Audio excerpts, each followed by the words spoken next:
kompak, karena bersatu. Tapi apa yang terjadi akhir-akhir ini? Yang pertama, 2 hari yang lalu sekitar jam 12 malam saya mendapatkan pengaduan dari salah seorang pengasuh pesantren yang didatangi aparat untuk semua santrinya dilakukan rapid test, rapid test atau swab ya, pokoknya dilakukan cek kesehatan jam 12 malam pakai seragam tertentu, tapi bukan seragam kesehatan, dan kalau toh kesehatan saya yakin tidak jam 12 malam. Tanya kepada saya bagaimana, tolak dengan tegas, tolak. Ada surat perintahnya, kalau ada surat perintahnya nanti yang kita protes yang memberi surat perintah. Tidak mungkin pejabat negara menugasi aparatnya jam 12 malam. Oke, ditolak.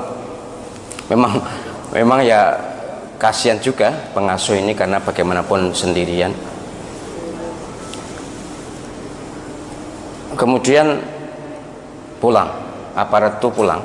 Entahlah aparat apa, saya juga tidak tahu ya, dan saya tidak perlu tahu daripada membuka musuh. Kemudian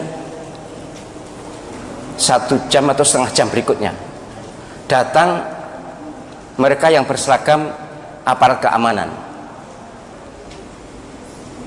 Ya, kalau seragamnya sih Satpol PP dan polisi, tapi saya tidak yakin itu Satpol PP beneran atau polisi beneran, tapi seragamnya katanya itu. Difoto kok, difoto diberikan saya. Minta agar santrinya didata, minta data santri dan para ustadz. Saya lebih geram ya. Saya lebih geram karena saya ingat apa yang terjadi pada tahun 64 yang lalu. Ingat betul betapa ayah saya digerebek jam 10 malam. Sudah pernah saya ceritakan di sini. Minta daftar nama ustadz dan santri. Saya bilang tolak, jangan berikan. Marah-marah. Sudah, kalau marah-marah biar marah, biar pokoknya jangan sampai diberikan. Baik, sampai di situ memang masih ada sambungan dialognya dengan saya, masih ada, tapi intinya itu. Melalui YouTube ini kepada semua pengasuh pesantren di seluruh Indonesia, saya sebagai sekretaris pembina YP3I, Yayasan Penguatan Peran Pesantren seluruh Indonesia, saya serukan kepada seluruh pesantren di seluruh Indonesia, para pengasuhnya, tolong waspada, sejarah akan berulang. Ini yang terjadi pada tahun 64 yang lalu. Saya masih kecil, tapi saya sudah beneh lah, sudah beneh, umur 10 tahun kok. Katanya ayah saya tahun 48 juga terjadi seperti itu. Bahkan kalau penjenengan membaca buku Banjir Darah akan bisa membaca betapa luar biasanya. Nggak terima gitu, nggak hanya minta ngetes atau minta daftar, datang membawa pedang, membawa celurit, langsung mengambil. Saya tidak menuduh siapapun, tapi saya serukan, ayo kita hadapi bersama, jangan gentar. Umat Islam kalau kompak, kalau bersatu, Allah SWT pasti memberikan pertolongan. Iyalah, silakan baca Al-Quran surah Al-Anfal itu. Mengapa Nabi Muhammad SAW dan para sahabatnya itu kuat? Karena kompak, karena bersatu. ini jangan mau digoyah-goyah.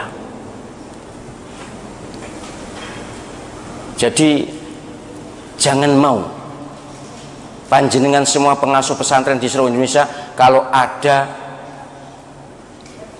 gerombolan orang atau sekelompok orang mau ngetes, kalaupun ada, lihat dulu ada surat perintah atau surat tugas atau tidak, pejabatnya jelas siapa, harus jelas, dan jamnya bukan tengah malam. Walaupun yang memberi surat siapapun pejabat tertinggi di negeri ini sekalipun, kalau jam 12 malam jangan terima, pasti ada apa-apa. Nek tuh meriksa kesehatan, meriksa jam 12 bengi, jam 12 malam itu untuk apa? Kenapa? Ada apa kalau siang? Pokoknya kalau ada modus atau apapun ya, pokoknya ngetes itu, meriksa itu, memang sekarang eranya seperti ini kan, ada alasan untuk itu kan. Kemudian minta daftar, nggak usah diberi, apapun alasannya. Kalau memang benar-benar minta, surat tugasnya mana? Tapi penjenengan seluruh pengasuh pesantren ada hak otonomi untuk tidak memberi. Ini hak pribadi atau hak lembaga yang penjenengan kelola. Tidak ada kewajiban penjenengan menyerahkan daftar nama santri, daftar nama ustadz, tidak ada. Tidak ada kewajiban, undang-undang juga tidak ada. Waspadalah, kita harus siaga, tidak akan menyerang siapapun. Kita tidak akan menyerang siapapun, tapi kalau mereka jual, kita borong. Kalau mereka datang, tergantung apa maunya. Kalau datang baik-baik, ya kita terima baik-baik. Tapi kalau datang ada hal-hal yang mencurigakan, sejarah akan berulang. Jadi seruan saya sebagai sekretaris Dewan Pembina Yayasan Penguatan Peran Pesantren Seluruh Indonesia, jangan pernah ada pengasuh pesantren yang terpengaruh dengan bujuk rayu kelompok orang yang tidak jelas, atau kalaupun jelas tapi tujuannya mencurigakan. Sekarang ini kita harus lebih berhati-hati. Ini terjadi, benar terjadi, bukan khayalan, benar terjadi. Saya ada fotonya.